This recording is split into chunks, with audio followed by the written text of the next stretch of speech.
Bisa kutuncit istri murut. Pengikut Edis, jangan kalian kerasukan roh jahat dari Edis ya. Lihatlah mulut kalian kotor semua. Tarsiro Petra. Kotor kawan. Kalau kalian itu pembela Edis, mulutnya kotor semua. Sudah ya, udah jelas ya. Bahwa aku tidak pernah membongkar kebusukan Edis. Si mata pisau lah yang membongkar itu. Karena dia terpisau-pisau. Assalamualaikum warahmatullahi wabarakatuh. Teman-teman semua, berjumpa kembali di Bintang Mu'alaf Channel. Kembali untuk kesempatan kali ini kita akan menyimak kisah yang makin seru dan tidak ada habis-habisnya. Kali ini bermula dari kemarahan Edis TV yang ingin sekali melaporkan Rudy Yohanes. Alasannya cukup kuat, katanya merasa dirugikan karena data rahasia rekening bank, juga identitas sampai jumlah saldo yang tersimpan di dalamnya dibongkar secara terang benderang oleh Rudy Yohanes. Tetapi jangan kira hanya diam dilaporkan begitu saja. Balasan serangan balik datang jauh lebih tajam dan terbuka lebar dari Rudy Yohanes. Bukan sekedar membela diri, Rudy Yohanes justru membongkar balik satu persatu kebusukan yang selama ini tertutup rapi oleh Edis TV. Yang paling menarik sekaligus bikin geleng-geleng kepala, ingat keduanya sama-sama orang Kristen. Setiap hari sering sekali berseru lantang mengajarkan ajaran kasih, saling mengasihi, saling menutupi kekurangan sesama dan lain sebagainya. Tetapi kenyataannya yang kita saksikan sekarang bagaimana? Jauh sekali dari kata kasih tersebut. Ketika tersinggung kepentingan pribadi, nah langsung lupa ajaran yang sering dikumandangkan oleh mereka sendiri. Saling lapor, saling serang, saling membuka aib, saling bongkar-membongkar, dan saling membeberkan rahasia kelam sampai tidak ada yang tersisa, tertutup sedikit pun. Benar-benar terlihat jelas perbedaannya. Mulut manis berkoar-koar tentang kasih, tetapi begitu ada masalah mereka langsung saling cakar sampai terlihat semua kejelekan masing-masing. Nah, kalau sesama saudara seiman yang seharusnya paling dekat dan saling mengasihi saja bisa begini, lalu bagaimana mereka tidak akan hancur dengan sendirinya? Sungguh sangat kontras sekali dengan ajaran yang mereka gembar-gemborkan sendiri. Nah teman-teman, semoga kisah yang terbuka dari dalam internal mereka sendiri menjadi pelajaran berharga buat kita semua. Lebih baik kasih yang sedikit tetapi tulus nyata dalam tindakan sehari-hari daripada ucapan indah, janji selangit tetapi sangat sulit, sedikit saja mereka langsung musnah dan saling menjatuhkan tanpa ampun. Nah teman-teman, mari kita ikuti terus perkembangan selanjutnya yang pastinya sangat seru dan penuh kejutan dan juga sangat menghibur sekali. Teman-teman langsung saja mari kita simak videonya. Saya tidak pernah malu. Kenapa? Istri saya cantik. Mak. Didengar dia. Edis malu kenapa? Istrinya bemo. Setengah istri saya pun tidak ada. Maka dicarinya wanita cantik, diajaknya berfoto, dibilangnya ini dia si sandal pink. Kan biadab kawan. Sejelek-jeleknya istri kita kawan, karena itu udah pilihan kita. Akui dong, ini istri saya. Ya, ngapain dia tidak mau mengakui kawan? Ingat ya, malunya setengah mati, tapi karena otaknya otak binatang, sama dengan pengikutnya itu nggak tahu malu sekarang kawan. Pengikutnya lihat, wow Bang Edis hebat menyampaikan firman Tuhan, kita menjadi terpelajar, kita menjadi tapi firman Tuhan mana yang disampaikannya? Disampaikannya Yesus bukan Tuhan, Yesus punya Tuhan. Uclim yang membuat ketik-ketikan itu. Kita pandai kayak pandai orang Kristen bingung-bingung. Uclim pak tahulah kalian menyamar dia di ketik-ketiknya seolah-olah itu adalah pengikutnya si Edis yang loakon itu semua. Oh ketak-ketik ini. Kalau saya nggak terpengaruh kawan. Kalau orang Kristen yang berotak ditinggalkan si Edis itu karena penyesat. Tapi kalau hanya untuk hiburan ya sudahlah. Untuk menghujat-hujat Islam dijadikannya lawak-lawakan Islam ini, lawaklah kalian situ. Tapi kalau untuk pengajaran tinggalkan dia nggak sanggup bicara Bible. Waktu dia di Indonesia dulu kawan, sok-sok bicara Bible, nggak laku. Sudah saya dorong-dorong, saya promosikan terus nggak laku. Karena entah apa-apa aja yang dibilangnya. Mulailah dia muncul tahun 2021, dia buat gebrakan Katolik menyembah berhala. Tahun 2023 diulanginya lagi, marah Bob Samsir Simbolon, dilaporkan ke polisi, lari kita wirid. Terus dibilangnya, saya jual semua harta saya, Botimon. Ada kan video dia, dana yang terkumpul adalah 4 miliar, termasuk uang tabungan saya. Entah sejak kapan uang, buktikan dulu bahwa pembelian rumah itu ada uang Edis di situ. Nggak bisa dibuktikan dia. Kalau saya ditanya, mana buktinya? Uang Rudi ada di dalam pembangunan rumah anak terang. Surat tanah itu atas nama istri saya. 100 juta. Waktu itu kan belum lunas. Itulah yang saya buat video itu. Yang kedua, menyelesaikan ini, saya jual harta benda saya, ada saya beli sebidang tanah, orangnya masih hidup pembelinya. Saya buatlah menuntaskan ini semua. Itu pun belum tuntas. Saya masih bisa buktikan uang saya di situ. Saya bisa nggak dibuktikannya uangnya ada di situ? Kerat kuping saya kalau bisa. Ada uang saya di sini apa? Motor. Mobil. Aduh. Sampai sekarang tetap mengemis.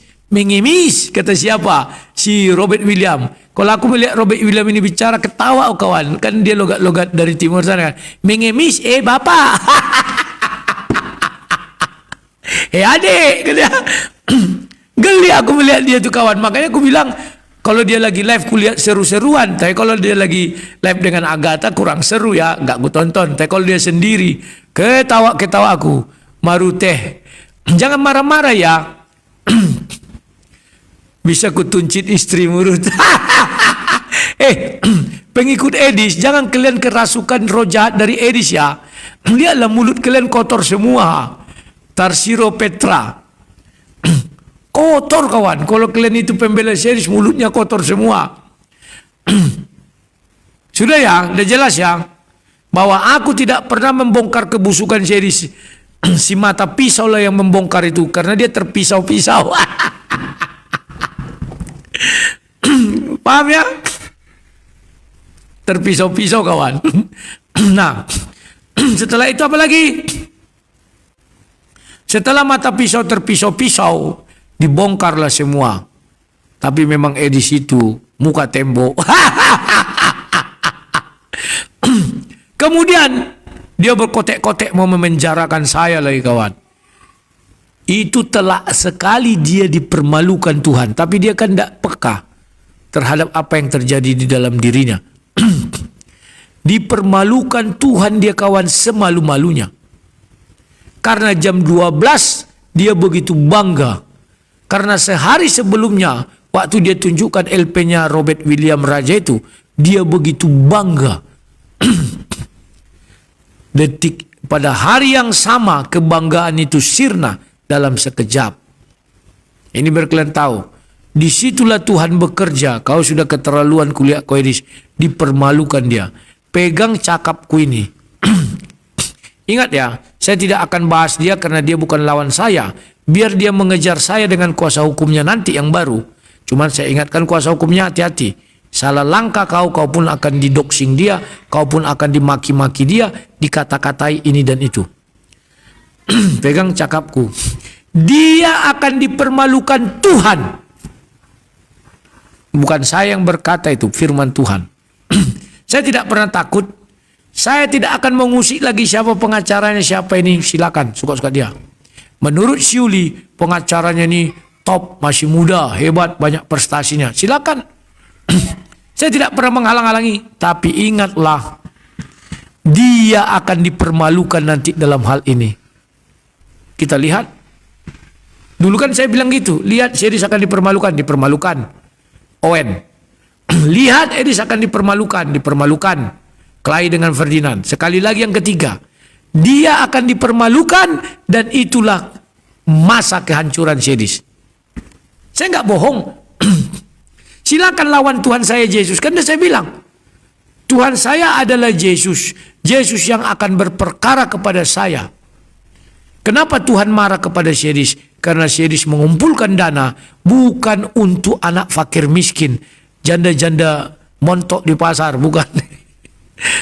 janda-janda terlantar, anak-anak terlantar, fakir miskin, orang di dalam penjara. Bukan itu tujuan dia mengumpulkan donasi, adalah mau memenjarakan saya. Tuhan tidak setuju. Karena uang yang digunakan untuk memenjarakan saya sebagai orang beriman, seharusnya dia gunakan itu untuk menolong sesama, untuk menolong orang miskin, untuk menolong orang susah.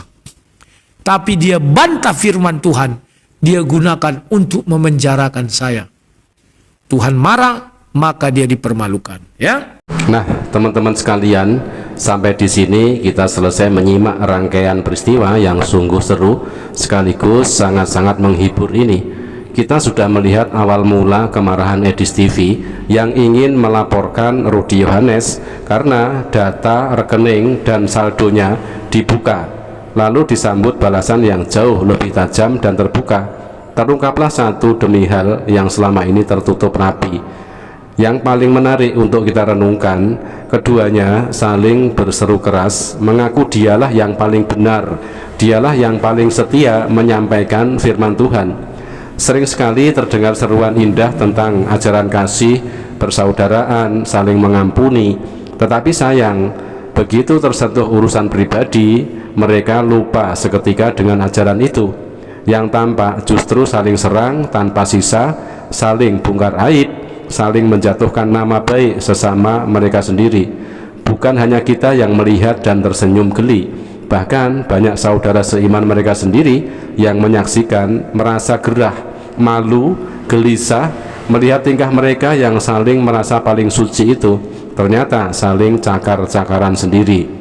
Nah teman-teman, bagi kita umat Islam ini sungguh menjadi tontonan yang sangat menghibur sekaligus pelajaran atau cermin yang sangat terang bahwa menyebut nama Tuhan, mengaku paling benar saja belum cukup berharga jika hati belum terlatih, belum sabar dan tidak jujur, dan bisa menahan diri untuk tidak merusak sesama. Nah teman-teman, sungguh indah jika ucapan lantang itu selaras dengan tingkah laku yang lembut, menutupi kekurangan bukan mengumbarnya, merukunkan bukan memecah belah. Semoga kita semua terjaga selalu agar perkataan kita senantiasa manis dan perbuatan kita terpuji, rukun damai terjaga erat di tengah keluarga dan sesama umat Islam sendiri. Nah, terima kasih telah menemani menyimak kisah seru ini sampai selesai. Tetap ikuti terus perkembangan dari perseteruan di internal mereka, karena perkembangan selanjutnya masih dinanti dan pasti tidak kalah menarik. Sampai jumpa kembali di pertemuan berikutnya. Semoga kita selalu dalam lindungan Allah Subhanahu wa Ta'ala dan kasih sayang yang tulus. Terima kasih. Wassalamualaikum warahmatullahi wabarakatuh.